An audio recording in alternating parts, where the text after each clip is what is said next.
Bonjour à tous, merci de participer à ce webinaire avec nous aujourd'hui.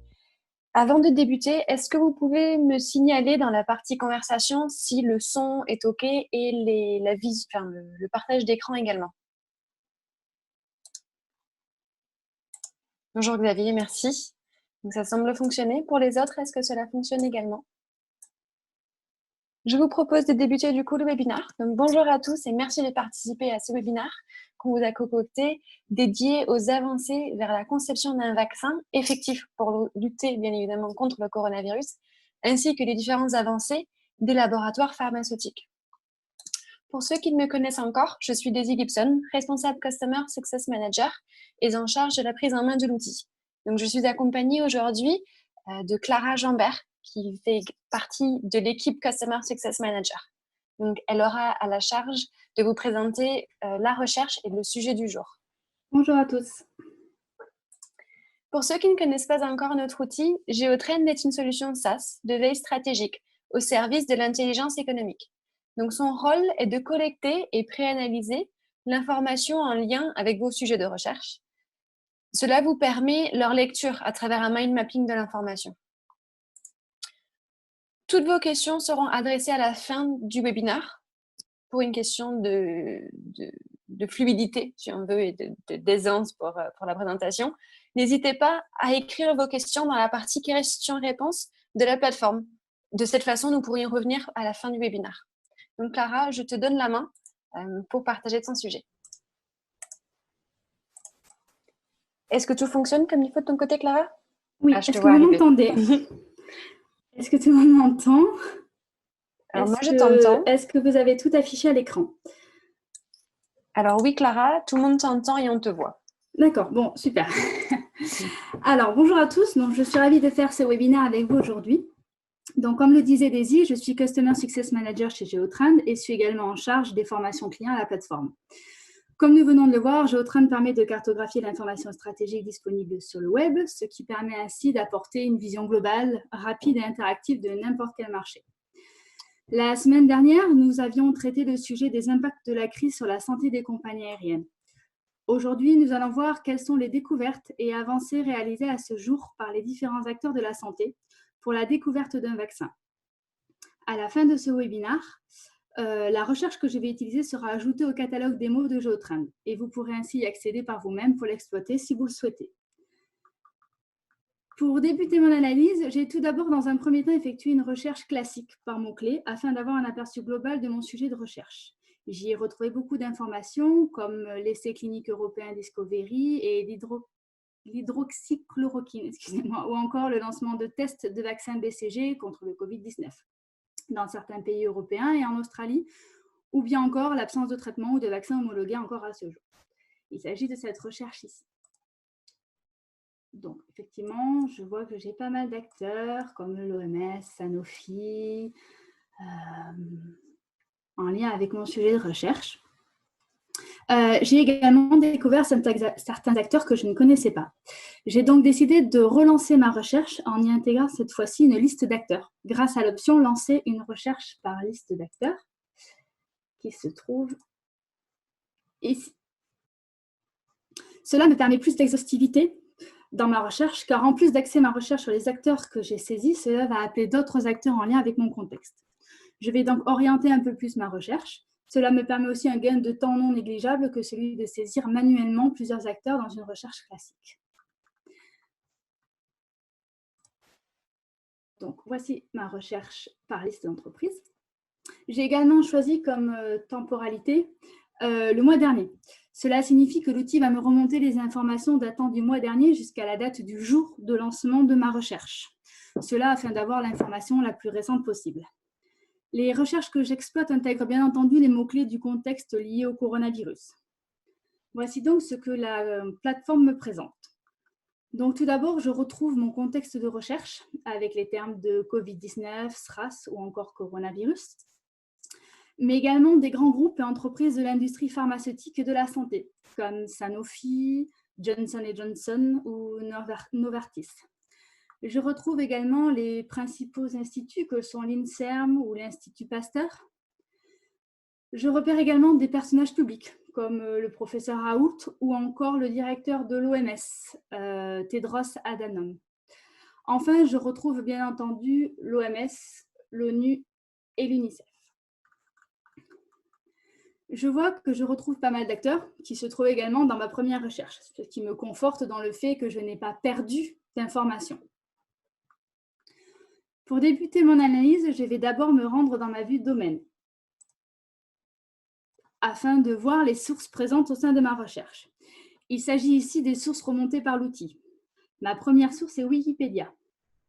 Wikipédia me présente essentiellement des concepts. Elle va pouvoir me renseigner notamment sur qu'est-ce que le Covid-19 ou me présenter telle ou telle entreprise. Ayant déjà fait une analyse lors de ma première recherche, je ne cherche pas à savoir en priorité qui sont ces entreprises. Je vais chercher essentiellement à savoir qui fait quoi, qui teste, qui trouve. Ces informations-là ne me seront pas données par Wikipédia. Je vais donc l'exclure de ma recherche. Cependant, cela peut être utile si on découvre complètement le sujet et au besoin, vous aurez toujours la possibilité de réintégrer ou d'exclure d'autres sources après coup si cela est nécessaire. Je pense bien entendu à verrouiller mon filtre afin de ne pas faire de fausses manipulations lors d'un clear all. Dans un premier temps,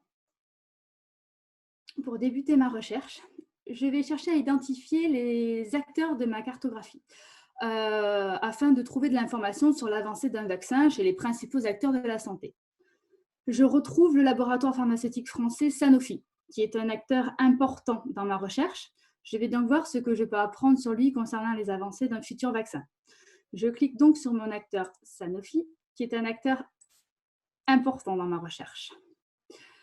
Et je vais filtrer sur les principaux liens de concurrence afin d'avoir une vision globale de ces principaux concurrents et donc des principaux acteurs du domaine. Je vais donc dans ma barre de filtre, dans ma vue relations, et je sélectionne les liens de compétition.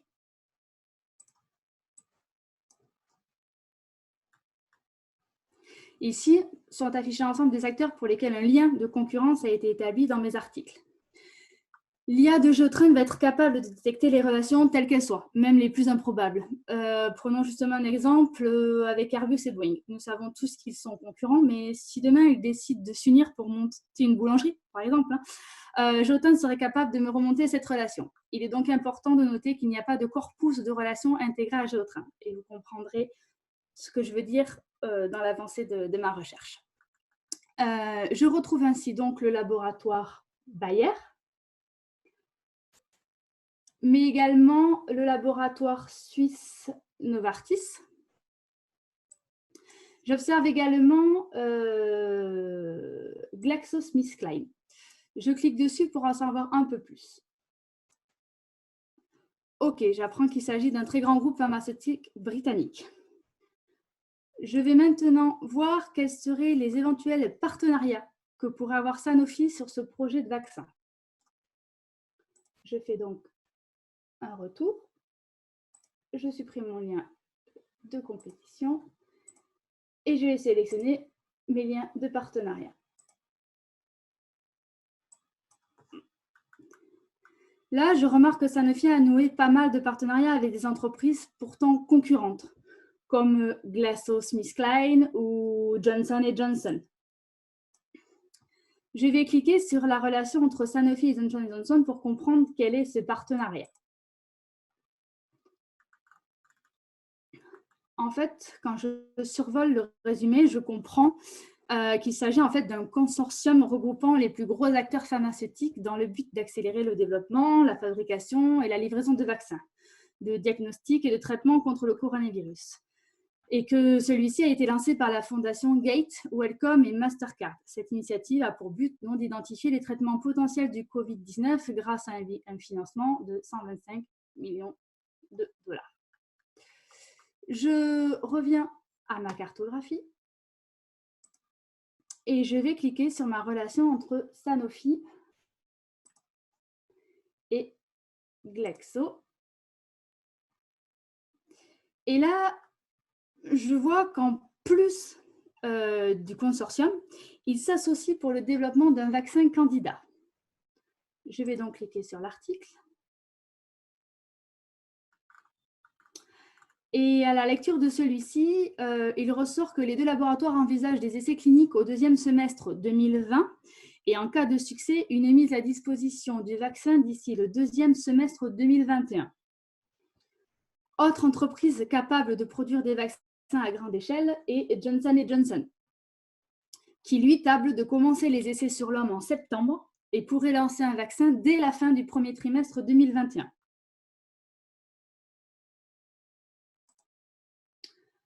Je peux également décider de prendre un autre axe de recherche en regardant les principaux mots-clés qui me sont remontés par l'outil dans ma vue Keywords.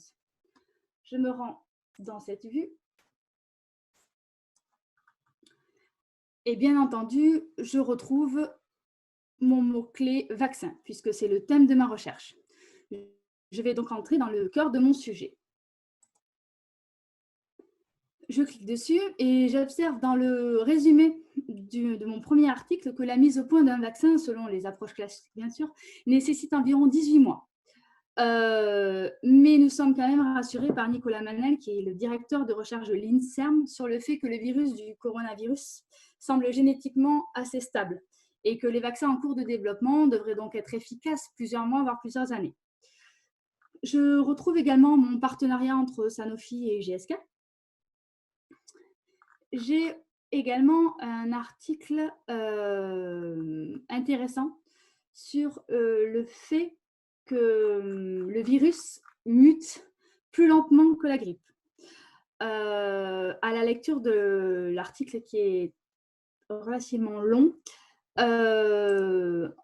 en fait, on m'explique que des experts qui ont suivi la propagation du virus ont conclu que la mutation de celui-ci était plus lente que celle d'autres virus respiratoires comme la grippe, par exemple, et qui compte 1 à 2 mutations par mois environ, soit 2 à 4 fois plus lentement que ce virus de la grippe.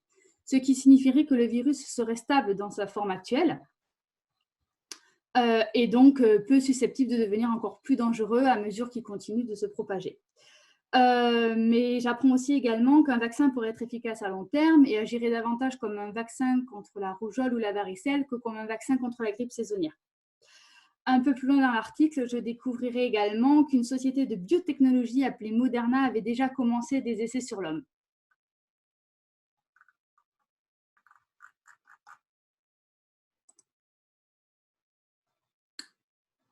Du coup, je suis curieuse de savoir ce que cette société Moderna fait et je vais voir si je trouve des informations à son sujet dans ma cartographie. Je reviens donc à mon extrait et je vais cliquer directement sur Moderna, fermer mon panel de documents et venir dans ma vue relations. Je retrouve bien mon acteur et vais cliquer dessus afin de voir un peu plus de quoi il s'agit.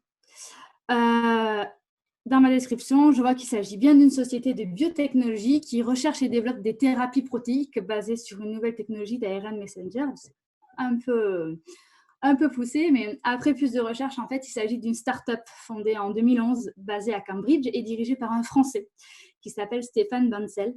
Elle est en fait spécialisée dans la fabrication de traitements à base d'ARN, donc pour acide ribonucléique, et travaille sur un large éventail de traitements, comme des anticorps, des protéines thérapeutiques et des vaccins. Dans mon panel de documents, je vais donc cliquer sur mon premier document.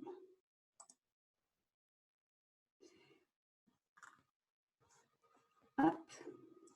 Et qui va me remonter que davantage de vaccins et de traitements contre le coronavirus évoluent vers des essais sur l'homme, avec notamment Novavax, une autre société de biotechnologie basée dans le Maryland, qui a annoncé qu'elle commencerait des essais sur des humains en Australie dès la mi du mois de mai.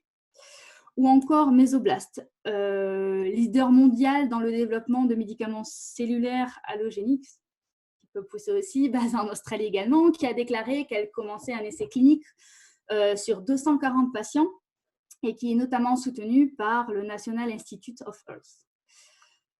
Je trouve également des informations sur une autre entreprise qui s'appelle Inovio Pharmaceutical et qui a injecté lundi dans les premiers volontaires adultes son vaccin. Je retrouve également Moderna, donc mon acteur, qui a déjà commencé depuis le 15 mars, lui, un essai clinique avec la fabrication de son vaccin. Un peu plus bas, je retrouverai également mon acteur Johnson & Johnson, qui, lui, rappelons-le, prévoit de commencer les essais cliniques en septembre et qui a reçu un partenariat de près de 500 millions de dollars via une division du département américain de la santé et des services sociaux.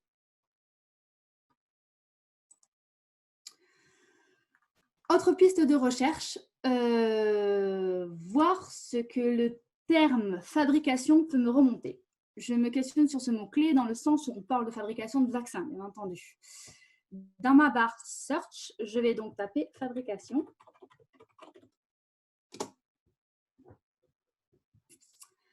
Donc, dans ma carto, je retrouve bien mes acteurs GSK. Je retrouve également mon acteur Moderna. Je retrouve aussi Sanofi et l'Institut Pasteur. Je vois également l'Université d'Oxford. Donc, je ne sais pas de quoi il s'agit, donc je vais cliquer dessus. Et en fait, je vois que l'Institut Jenner, qui est en fait un partenariat entre l'Université d'Oxford et Pittsburgh Institute, a développé un vaccin candidat et a signé un contrat de fabrication avec, entre autres, Advent et le groupe Merck afin de produire près d'1 million de vaccins avant même de les avoir testés cliniquement.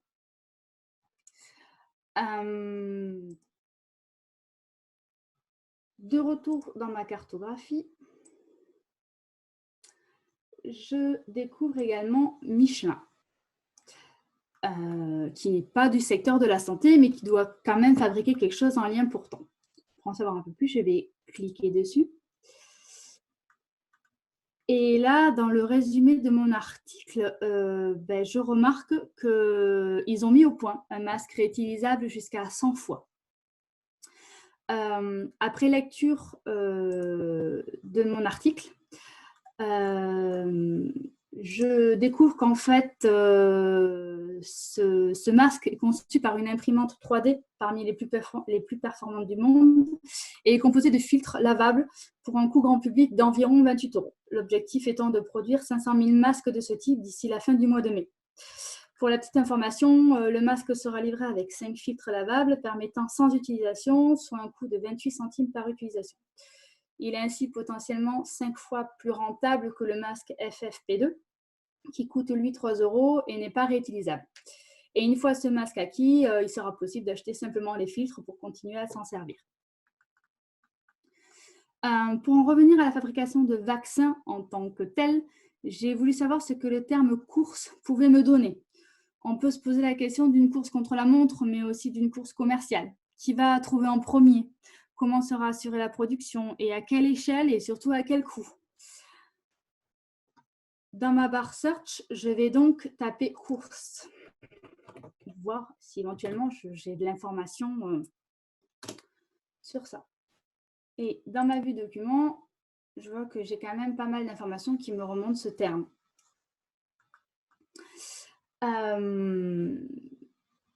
Quand je navigue un petit peu dans mes articles, je vais voir qu'effectivement, il y a pas mal d'informations sur les deux principaux leaders que sont CanSino en Chine et Moderna aux États-Unis, qui se partagent donc le marché du développement des vaccins.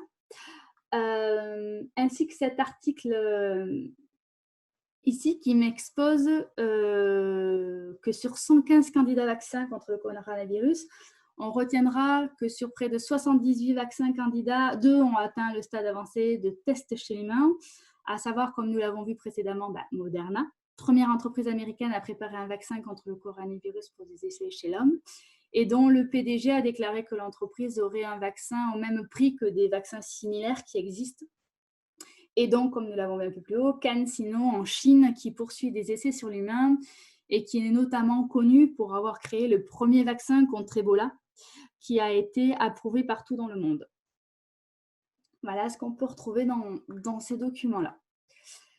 Je peux également tester avec le filtre Keyword. directement si je retrouve mon terme, par exemple, investissement.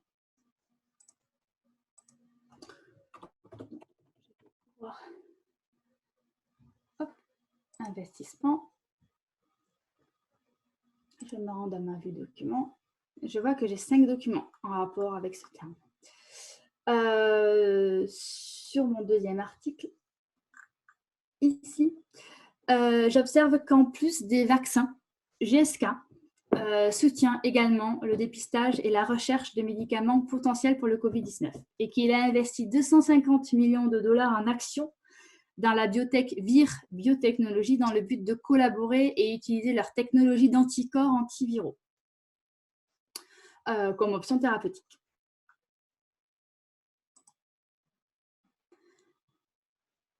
Je peux également aller sur cet article-ci. Alors, l'article est très long également, mais en synthèse,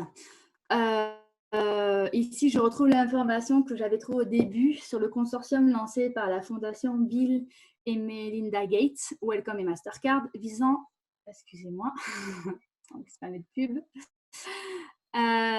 visant à accélérer le développement des thérapies contre le Covid-19. Et à la lecture de l'article, on peut en apprendre notamment plus sur cette initiative, qui sont les structures qui composent cette fondation et quels sont leurs buts, mais aussi que cette initiative porte le nom de Thérapeutique Accelerator. On observe donc de manière globale que nous avons d'un côté les big pharma, donc les grands laboratoires pharmaceutiques, et de l'autre les biotech, ces jeunes entreprises spécialisées sur des technologies de recherche innovantes qui travaillent conjointement par le biais de consortiums ou de partenariats afin d'accélérer la recherche et donc la production d'un vaccin. Là où la prudence est de mise pour certains, les essais humains ont déjà débuté pour d'autres. Dans un second temps, je vais chercher à trouver de l'information sur ce qui peut se passer dans les différentes régions du monde. Toujours dans ma barre Search, je vais écrire le terme vaccin pour voir ce qui peut me remonter.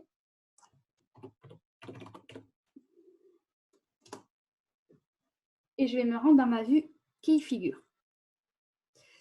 Cette vue répertorie l'ensemble des transactions financières en relation avec mon sujet de recherche ou mon filtre actif trouvé au sein des articles. Je vais d'abord cliquer sur 483 millions de dollars et voir de quoi il s'agit. D'accord, donc en fait, je vois que Moderna, donc notre fameuse société, reçoit un prix BARDA pour Autorité de recherche et de développement biomédicaux avancés de 483 millions de dollars pour le développement d'un vaccin. Le développeur du médicament a déclaré que le financement du BARDA soutiendrait le programme de développement clinique du vaccin ainsi que la fabrication à plus grande échelle du vaccin candidat, l'ARN, en 2020. Je vais également voir ce que peut me remonter la bulle de 125 millions de dollars. D'accord, donc là, j'observe que Bill Gates a financé des structures impliquées dans les travaux sur les vaccins, en allouant notamment 125 millions de dollars, soit plus de 115 millions d'euros, à la construction de laboratoires. Je peux également voir quelles sont les transactions en livres sterling. Là, je vois que le secrétaire d'affaires aux États britanniques, Alok Sharma, déclare qu'un groupe de travail a été mis en place au Royaume-Uni pour accélérer le développement d'un vaccin contre les coronavirus et que ces projets recevront 14 millions de livres sterling sur les 25 millions de dollars investis par le gouvernement dans la recherche.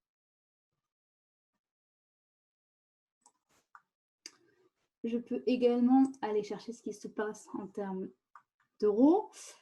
Et là, je vois que la Belgique lève 5 millions d'euros, que le ministre des Finances belge, Alexander De Croo, lève 5 millions d'euros. Ces fonds ont vocation à être versés à une coalition, lorsque je lis les documents, à une coalition pour les innovations dans la préparation épidémique, Alliance internationale de partenaires publics et privés, qui souhaite à la fois accélérer le développement d'un vaccin contre le Covid-19 et qui mettra donc ses budgets à profit pour financer des essais cliniques notamment, mais également améliorer la capacité de production mondiale. L'ambition étant de pouvoir élaborer au moins 3 vaccins tests.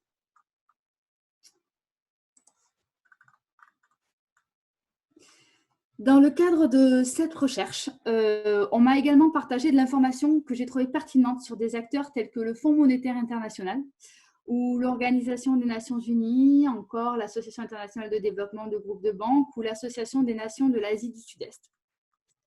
Ces acteurs sont investis dans l'aide aux pays vulnérables et sous-développés et débloquent des fonds pour aider ces pays à lutter contre la propagation du Covid-19.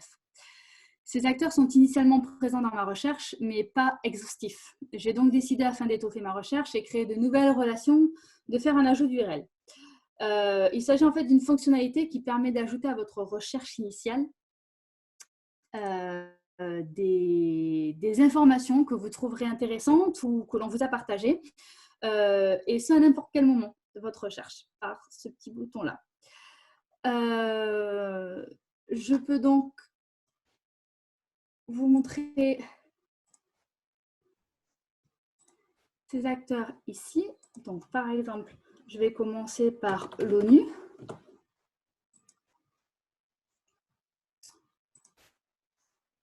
D'accord. Et là, l'information que j'ai trouvée pertinente est que l'ONU a débloqué 15 millions de dollars pour l'OMS et l'UNICEF afin d'aider les pays dont le système de santé est fragile et afin de renforcer notamment les opérations de détection et de prévention du coronavirus, avec notamment l'UNICEF qui montre la voie en matière de prévention en fournissant des kits d'hygiène et des kits médicaux aux écoles et aux dispensaires, et en surveillant bien entendu l'impact de l'épidémie.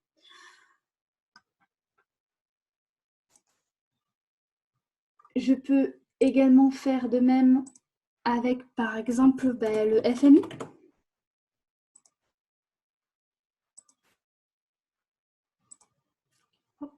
Ce que j'ai trouvé ici d'intéressant, c'est que le Fonds monétaire international a annoncé le 13 avril qu'il allait couvrir 6 mois de remboursement de la dette de 25 pays parmi les plus pauvres envers elles, afin de leur permettre d'augmenter leurs dépenses de santé. Une aide qui pourrait s'étendre si le fonds d'assistance d'où proviennent les dons est renfloué par des pays qui auraient davantage de moyens, selon les dires de la directrice du FMI.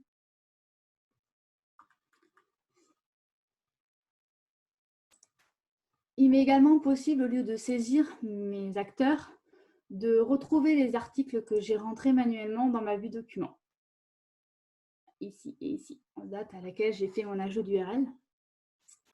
Donc, je vais retrouver également mon article. Je vais également retrouver mon article sur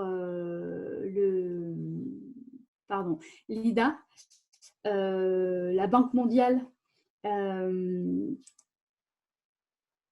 La Banque mondiale qui a approuvé un financement donc pour le Togo de 8,1 millions de dollars pour aider le Togo à lutter contre le coronavirus, notamment en augmentant les capacités de dépistage et de prise en charge des malades à travers l'achat et l'installation, notamment d'un laboratoire mobile ou la construction de centres de traitement et l'équipement en matériel médical de pointe. Et enfin, dernier article, les États-Unis, qui depuis le début de la pandémie ont alloué plus de 18 millions de dollars en aide d'urgence pour la santé et les besoins humanitaires aux pays de l'Association des pays du Sud-Est, la SEAN. Il faut noter que ces fonds d'urgence viennent s'ajouter aux près de 3,5 milliards de dollars de santé publique que les États-Unis ont alloués aux pays membres au cours des 20 dernières années. Et donc, en naviguant dans l'article, notamment en cliquant sur ce lien-là, je peux également avoir plus d'informations sur les effets de rebond à cette aide financière, voir dans quoi celle-ci est investie, et surtout la détermination donc, du peuple américain à lutter contre les maladies infectieuses. Mais que ce soit pour les pays pauvres, mais pas que. Ainsi, hop, je reviens à la plateforme. Ainsi, on observe que les États-Unis sont donc très impliqués et mobilisés dans la lutte contre la pandémie du coronavirus, et cela dans le monde entier. Du coup, dans ma vue map, je vais essayer de voir ce que peut me remonter le terme soutien. Je retrouve en effet bien mes États-Unis. Je vais cliquer dessus, voir un peu ce que je peux avoir comme information. Mais là, il semble qu'en fait, les États-Unis retireraient leur soutien financier à l'OMS. Cliquez sur l'article pour en savoir un peu plus. Et en fait, à la lecture, on apprend qu'en effet, Donald Trump a annoncé le 14 avril la suspension de la contribution américaine à l'OMS. Une menace qui a été mise en exécution le temps pour Donald Trump d'évaluer le rôle de l'OMS. En fait, il leur reproche d'avoir mal géré et d'avoir dissimulé la propagation de la maladie du coronavirus. Sachant que les États-Unis contribuent à l'OMS à hauteur de plus de 400 millions de dollars par an, on n'ose pas imaginer les impacts que cela pourrait avoir pour l'ONU si cette décision venait à durer. Pour l'instant, c'est juste suspendu, mais voilà. Ainsi, on observe que les sujets autour de la découverte d'un vaccin peuvent amener une masse d'informations en lien avec ce sujet. Bien d'autres pistes pourraient être développées sur ce sujet de recherche.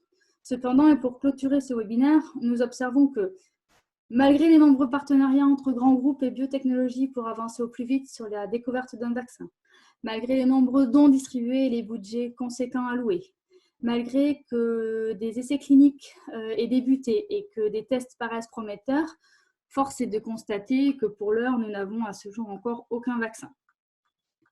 Je pense que la situation va être amenée à évoluer dans les semaines et les mois à venir. Je vais donc décider de mettre mon sujet de recherche sous monitoring. Il s'agit en fait de mettre sur surveillance à périodicité prédéfinie afin que ma recherche initiale soit alimentée régulièrement en informations fraîches. Je vous propose de faire la manipulation avec vous. Pour ce faire, je me rends dans l'icône bleue en bas de ma page, ici, Start Monitoring. Et j'ai trois choix possibles dans la périodicité de relance de ma recherche. J'écarte un monitoring mensuel car je risque de passer à côté de certaines informations. Un monitoring par jour me semble peu pertinent car pour l'instant il n'y a pas de vaccin et donc je me retrouverai avec beaucoup de steps de monitoring pour une quantité d'informations qui sera certainement peu importante et surtout dont je suis déjà au courant dans ma recherche de base. Je vais donc prendre un monitoring par semaine, donc un weekly. Et je vais prendre en date de début à partir de demain. Et faire courir cela jusqu'au mois de...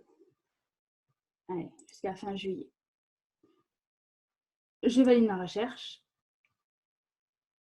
Je vais être décrédité de 12 crédits. J'actionne mon monitoring. Mon monitoring est maintenant actif. Vous pourrez, si vous le désirez, avoir accès à cette recherche et son évolution depuis le catalogue de recherche dédié au Covid-19 sur notre plateforme. Ce webinaire est maintenant terminé, en espérant que ce dernier vous ait plu. Nous allons maintenant passer aux questions, si vous en avez. Merci Clara pour cette présentation. Nous avons une question de Valérie et peut-être est-ce que c'est intéressant de l'adresser à l'oral pour qu'on puisse tous bénéficier de la question et de la réponse également. La question concerne la langue de saisie et son impact sur les résultats obtenus. Je te laisse expliquer les impacts de la langue française, anglaise et comment est-ce qu'on peut les gérer simultanément. Alors bien sûr, donc moi j'ai choisi de faire une recherche en français car il y a beaucoup d'informations disponibles sur la toile sur des sources françaises. Après effectivement, elle peut être lancée également en anglais. Voilà, c'est un sujet qui est d'actualité, donc qui est beaucoup repris par la presse. Il y a de nombreux articles, que ce soit en français, en anglais ou même dans d'autres langues, disponibles sur le web. Donc voilà, moi c'est un choix personnel de l'avoir fait en français, mais il peut également être en anglais et vous aurez suffisamment de sources d'informations disponibles à ce sujet. Merci Clara. Est-ce que nous avons d'autres questions concernant la présentation du jour, le choix du sujet ou la méthodologie de réalisation également de la recherche? Donc là, Clara a aussi présenté le nouveau mode de recherche qui consiste à faire des recherches en incluant des listes d'entreprises, donc qui permet une meilleure exhaustivité des résultats trouvés concernant ces acteurs en particulier. Il faut savoir que sur Géotrend, effectivement, un acteur va appeler d'autres acteurs. Donc, ça va vraiment permettre une pertinence accrue des résultats qui seront présentés. Si vous avez des questions a posteriori de ce webinaire, n'hésitez pas à nous les envoyer. Clara et moi, on serait ravis de vous répondre. Et vous pourrez également retrouver ce webinaire en replay sur notre page YouTube si vous souhaitez revoir les informations qui ont su être présentées. Si on n'a pas d'autres questions, je vous propose de clôturer la séance. Merci à tous d'avoir participé aujourd'hui avec nous. On était ravis de vous avoir. Et on vous dit à très vite. Je vous remercie. Bonne journée, à bientôt.